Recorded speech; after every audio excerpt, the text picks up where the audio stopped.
Second video, we're just going a little bit into the mobility drills that you can do at the house. This can be at the post-run phase here, so you're just holding stretches to alleviate and stretch out the muscles you just used. The stretches here typically 30 to 45 seconds on the hold, and it's done after your run when you come back, just to give the muscles more a bit of a stretch.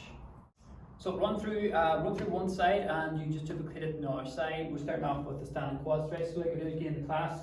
Hand out for balance, one leg behind. Knees gently together, you're gently pushing your hips out here. What you're looking for is a stretch in the top of that leg, in the front and that hip area. You just come back to the stretch, just the stretch, and hold for that 30 to 45 second phase. You're going to hit the quads on that one. Once there, again the hamstring, so right leg this time we'll do this nice and straight, toes point towards ceiling. Bend left knee, try and keep the chest tall as you sit back in the hips. Nice sit, hips back, find that stretch in the back of the leg, and reach down to deepen that stretch.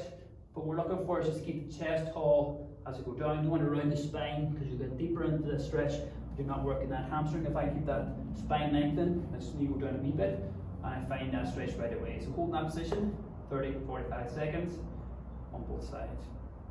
Next one then, you can use the wall for this one. Just going to go on that calf, bring the leg back, and then gently push the heel down towards the ground. So the heel is off the ground, pushing it, lengthen the legs, and try and drive the back of the foot to the ground and just stretching that calf area, which can be tight after a run.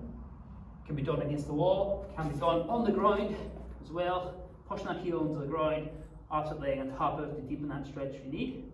And you can hold that stretch 30 to 45 seconds on each leg. And then that open out that hip flexor muscle, so again coming down into that one knee position. We're trying to round forward from the hip here, coming into this stretch. Instead of going out and in, you just come into the stretch, holding that stretch for that 30 to 45 seconds phase. Can be done on the knee, or it can be done standing as we draw up into that half lunge, tuck the pelvis in, and just holding that position there, that 30 to 45 second phase.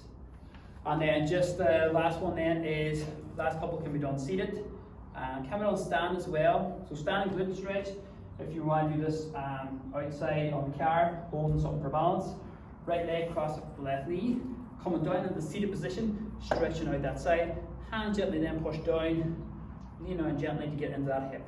So we're dropping into that seated position for the glutes, gently pushing the hand down on the knee to stretch out that hip area. And again, holding that 30 to 45 seconds, and then switch the leg. Alternative leg can be done on the ground, the house, one leg over the other, gently coming up, and then hand on the knee, open out the hip joint, as well as stretching the glute joint. Okay, holding 30 to 45 seconds. That would be the post stretches on those legs. Add a little bit upper body arm work as well if you find your arm shoulder tight on that one.